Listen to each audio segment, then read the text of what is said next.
Ce matin, on rencontre Stéphanie Martin à nouveau pour une deuxième chronique qui va nous présenter, on parle encore des PPA, mais cette fois-ci, le volet sportif. Bienvenue à l'émission. Merci beaucoup. On va faire un rappel pour ceux qui ont manqué la première chronique. De quoi il s'agit quand on parle des PPA? PPA, il s'agit de passion, perfectionnement, études. Donc, les jeunes ont le privilège de s'inscrire. Tous les jeunes, il n'y a pas de règlement ou de restrictions. Donc, que tu sois en secondaire 1 ou en secondaire 5 ou comme en cheminement particulier ou quoi que ce soit, tu peux t'inscrire. Les activités ont lieu le matin, surtout, et il y en a qui sont de soir concernant le sport. Et c'est vraiment sur une base volontaire. Le jeune Exactement. décide de participer ou pas parce qu'il y a d'autres... Il y a une période libre aussi en même temps, je crois. Le matin, c'est une période d'études du lundi au vendredi. Donc, les jeunes qui ne sont pas inscrits en PPA vont faire le TPE. OK. Qui est cette période d'études. Oui. Et là, il y a un volet artistique. On l'a présenté à la dernière chronique. Là, cette fois-ci, on tombe dans le volet sportif des PPA. Parce que vous offrez vraiment, c'est ça, on a des équipes de sport là, avec des Exactement. entraînements. C'est quoi les sports? De quoi il s'agit? Il y a 4 disciplines. Donc, nous avons le hockey scolaire qui se fait ici au Centre Jean-Claude Tremblay et la deuxième glace. Donc là, on a 3 équipes. Ensuite, nous avons également le cheerleading. Nous avons 2 équipes. Ensuite, il y a le volleyball. Nous avons 5 équipes. OK. Et l'athlétisme cross-country, on a, c'est une équipe, mais on a à peu près une trentaine de jeunes inscrits là, dans cette discipline. OK. La participation est quand même intéressante au niveau sportif. On parle de plusieurs équipes. Si on prend le hockey, il y a 3 équipes. C'est par niveau, c'est par degré scolaire? Ce qui est différent du civil, c'est que ça y va selon les dates de naissance pour l'école. OK. Parce que vous savez qu'à l'école, lorsque tu es né le 30 septembre, tu commences à 4 ans. Mais si tu es né le 1er octobre, tu dois attendre une année pour commencer l'école. Donc, c'est la même chose pour les équipes, c'est-à-dire que en moyenne, secondaire 1, 2, c'est le benjamin, les plus jeunes. Secondaire 3, 4, c'est le cadet. Puis le secondaire 5, c'est juvénile, à peu près. Là. Puis c'est un peu le même principe si on parle du cheerleading, si on parle des autres sports. Exactement. On y va avec les groupes d'âge. Pour le scolaire, c'est la même chose pour tous. OK. Et là, à quelle fréquence ils vont s'entraîner, ils vont se rencontrer toutes les semaines? C'est certain que tous ces sports sont là le matin, donc 2 matins par semaine. Environ, ils vont commencer vers 8 heures jusqu'à 9h15 à peu près. Et comme le hockey, c'est seulement le matin. Cependant, il y a des sports comme le cheerleading qui sont à 4 fois par semaine, donc 2 matins, 2 soirs. Le volleyball est à 4 fois semaine aussi, 2 matins, 2 soirs. L'athlétisme est 2 matins et 1 soir. OK. Fait que c'est quand même des bons engagements quand on participe à ces projets-là. Et là, tout le monde, si on prend le cheerleading, il y a plusieurs équipes. J'imagine qu'elles pratiquent toutes en même temps. Donc, ça prend un entraîneur par équipe. Oui. Ça prend une grosse équipe pour gérer tout ça d'entraîneurs. Oui. Qui sont ces personnes qui forment nos jeunes? En moyenne, c'est souvent des jeunes de l'université en éducation physique ou des choses comme ça qu'on va chercher. Cependant, on a également nos anciens élèves du secondaire qui ont eu cette passion-là aussi et qui ont resté. Comme en cheerleading, nous avons Nancy Pérusse, Lisa Bergeron, là je me mêle tout le temps, Lisa Larouche-Bergeron, qui sont des anciennes élèves, Claudia Lalancette aussi. Et ça, c'est pour le cheerleading. Au hockey, ce sont des jeunes vraiment de l'université en éducation physique. Donc, Samuel Arsenault, Jérémy Godreau. Nous avons aussi Alexandre Boudreau, qui est un jeune de la baie, qui, lui, étudie comme professeur, pas en éducation physique, mais dans une autre matière, et qui fait son stage présentement à l'école. OK. Donc, qui est un de nos entraîneurs aussi. Ça fait lier avec tout ça. Ça vient boucler la boucle. Exactement. Exactement. Côté cross-country athlétisme, c'est un professeur de l'école qui n'est pas à temps plein, donc Gabriel Julien, qui est entraîneur, avec Sébastien Lévesque et Andréane Tessler. Et au volleyball, là, ce sont un petit peu plus des adultes, donc on peut dire des papas de famille que leurs enfants sont dans les équipes. Ouais. Donc nous avons Luc Joly, Jean-Marc Lagueux, également Patrick Lachance et 2 jeunes qui sont Patricia Larouche et Yannick Parent. OK. Ça fait que c'est la grosse gang d'entraîneurs pour les PPE sportifs.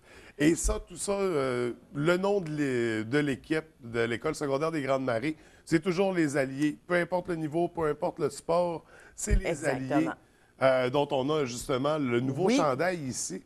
Nouvelle couleur, parce que c'était seulement le noir. Maintenant, on le fait maintenant dans le vert aussi.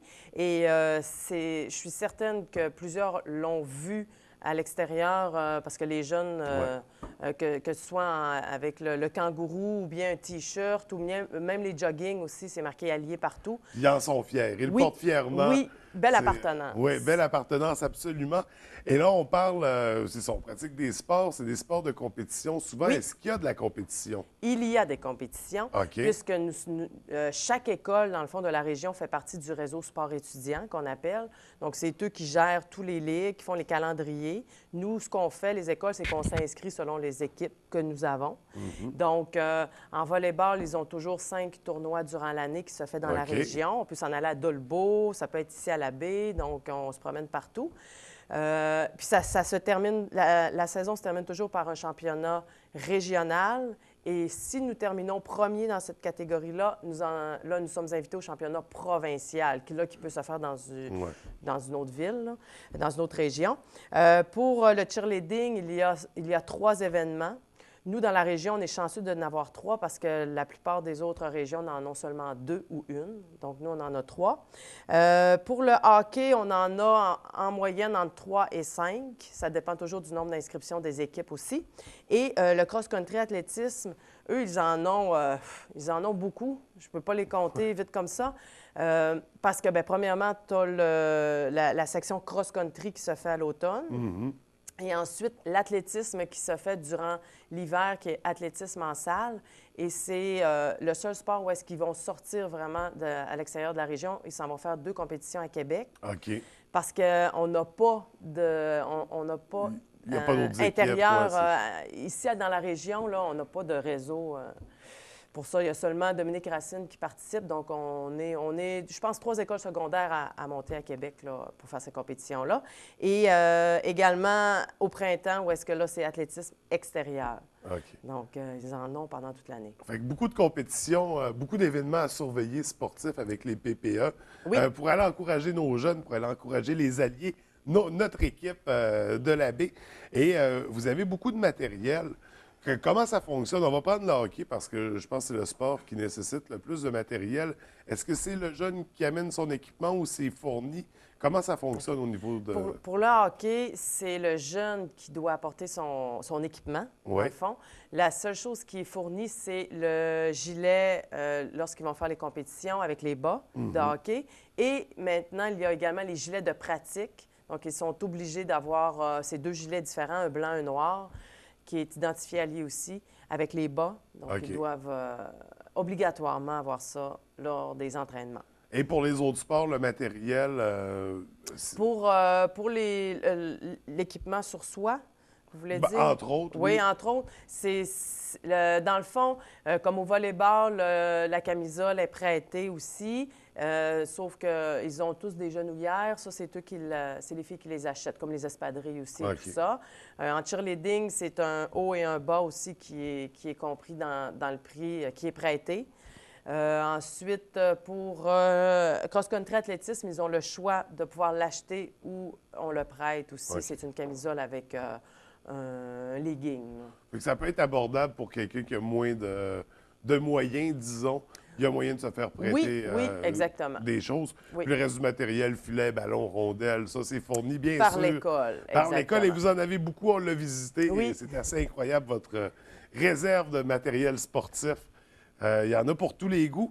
Et finalement, est-ce qu'il y a des événements à surveiller avec les PPE? Là, on a parlé de compétitions à venir. Tout ça, est-ce qu'il y a des tournois très proches, là, bientôt, où on invite la population à venir encourager les alliés? Oui. En fin de semaine, il y a une compétition, un tournoi de volleyball. Là, si je ne me trompe pas, c'est le juvénile dimanche, ici à l'École secondaire des Grandes Marais. Et c'est ouvert au public? C'est ouvert au public. Également, c'est sûr que ce n'est pas dans le PPE, mais on a le basketball en fin de semaine. Donc, vendredi, soir à 7 heures dans le grand gymnase. OK. Donc, c'est le basketball qui est là aussi. Par la suite, proche comme ça, là, on s'éloigne un petit peu plus par la suite. Là. Mais déjà en fin de semaine, basketball, volleyball dimanche.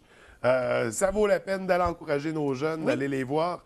Et éventuellement, c'est ça, les autres sports. On aura l'occasion, de toute façon, d'en reparler. Oui. Écoute, Stéphanie, merci encore une fois d'être venue nous présenter ce volet-là des PPA. Encore une fois, félicitations pour cette belle initiative-là. C'est ce beau projet-là à l'école secondaire des Grandes Marais. C'est positif pour les jeunes. On vous encourage à poursuivre. Merci beaucoup. Merci. Bonne journée. Oui, toi aussi.